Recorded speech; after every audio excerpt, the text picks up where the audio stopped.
big news. The accused killer of the 4 students from the University of Idaho, I'm not going to say his name, waived extradition.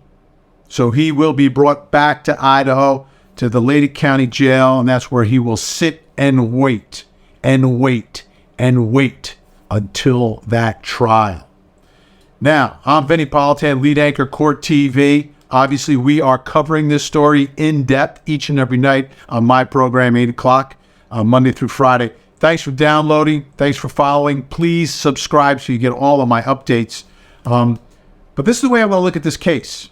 Through these eyes of a former prosecutor, understanding and knowing the incredible burden that the prosecution will have to prove this case to each and every juror beyond any and all reasonable doubt. If one juror has one reasonable doubt, you don't win the case. So let's look at the way things developed here in Moscow, Idaho. First time you heard the story, what happened here? Crime of passion was the first thing we heard. Crime of passion. So you think crime of passion, that's someone who knows one or more of the victims, someone who had some sort of interpersonal relationship and was acting out. That's where the defense will go. That's where they'll go. That's at least one avenue of attack. Try to raise a doubt. Because remember, as we sit here now, we know who the suspect is. But you go back less than a week ago, we didn't know. And everyone looked suspicious. Everyone sounded suspicious. Everyone looked like, oh, it could be this one or that one or this one. Whether it's an ex-boyfriend, someone from the food truck video, some other stalker from a store. Maybe it was someone who lived in the house. I mean, all these things were talked about. And while investigators were very good and very quick in clearing other potential suspects, who were obvious suspects in the case, the defense won't do that. The defense won't do that at trial. They will go after each and every one and try to strike a chord with the jurors that, hey, someone else could have done this. And if they can convince one juror that not that someone else did it, but that it's a reasonable alternative theory of the case, maybe not as strong, but it's possible, prosecutors don't win. So how do prosecutors win this case? Well, DNA. That's the starting point. If you can connect this defendant, and we believe they can, connect this defendant to DNA found at the scene, boom. Huge. Enormous. Now, here's the problem. There's going to be other people's DNA there. In what form, I don't know. But they went through that house. So all the results, all the testing, all the results that prosecutors and investigators did, you've got to hand that over to the defense. The defense is going to go through it one at a time. Who else was there? Who else's DNA? Is there any unknown DNA that was there? Did they test all these other potential suspects? Did they test their DNA? And if they didn't, trust me, the defense won't. But they'll raise suspicion by saying, well, we've got this DNA here that's unknown. And who didn't we test here? What other potential? So prosecutors got to lock this issue in big time and connect not only the DNA, but the source of the DNA. Is it blood? What exactly is it? And where is it? How much of it is there?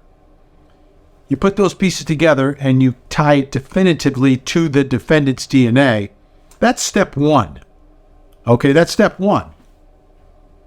Now, that doesn't win the case because there have been DNA cases that have been lost, whether the jury believes that there was some tampering by investigators, maybe they set someone up, or faulty or sloppy investigation, or there's another reason for his DNA to be there. Was he ever at the house? See, that's something else. And this is where another important piece of evidence and information becomes crucial, which is cell phone data. Cell phone data, that digital footprint, locating where the defendant's cell phone is, where the victim's cell phones are, and when are they together? When are they apart? Do they have a timeline? Do they have the movement? How precise are the sites that they can locate through this data? So you've got DNA, but now you've got to place him there at the appropriate times. So if you've got his DNA and you've got him physically located there, or at least his phone located there at an appropriate time relative to the murder, and then leaving the scene at the appropriate time, you're a lot closer. The final piece that you need to put this case over the top into that area that is beyond any and all reasonable doubt, it makes it easy for the jury to feel confident they're making the right decision, is taking the jury inside the mind of the accused killer. Specifically, I'm talking about motive. Like, why would someone commit this crime? What was going on in his mind, in his life? A couple ways you can do this. You can go back to that digital footprint. And can you bring evidence forward that this defendant was maybe following, stalking his victim or victims before this all happened? If there's a connection, whether it's a day before, 2 days, 3 days, a week, 2 weeks, a month before the murders, that he was planning and plotting it. But then you get back to why would he do it?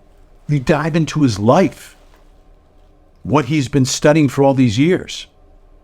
That's something the jury can sink their teeth into, which is someone who is obsessed with criminology, criminal justice, wants to get so far inside the mind of a killer that he becomes a killer. That's something I think the jury, if it's true and if you have the evidence of it, could buy into big time.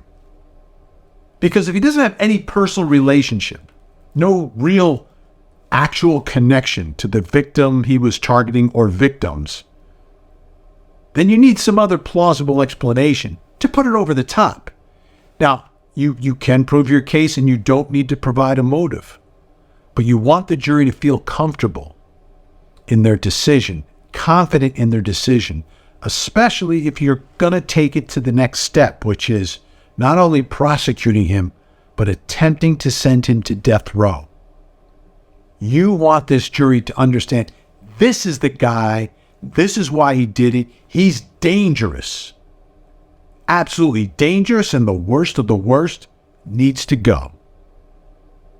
So if you take this jury inside that mind, wherever it takes you, and you've got to dig and dig and dig. This is why I think investigators still want any information anyone has about this accused killer.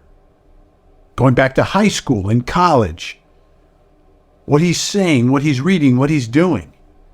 Paint that picture for the jury so they understand it. They understand who this guy is. That's how you lock this case down.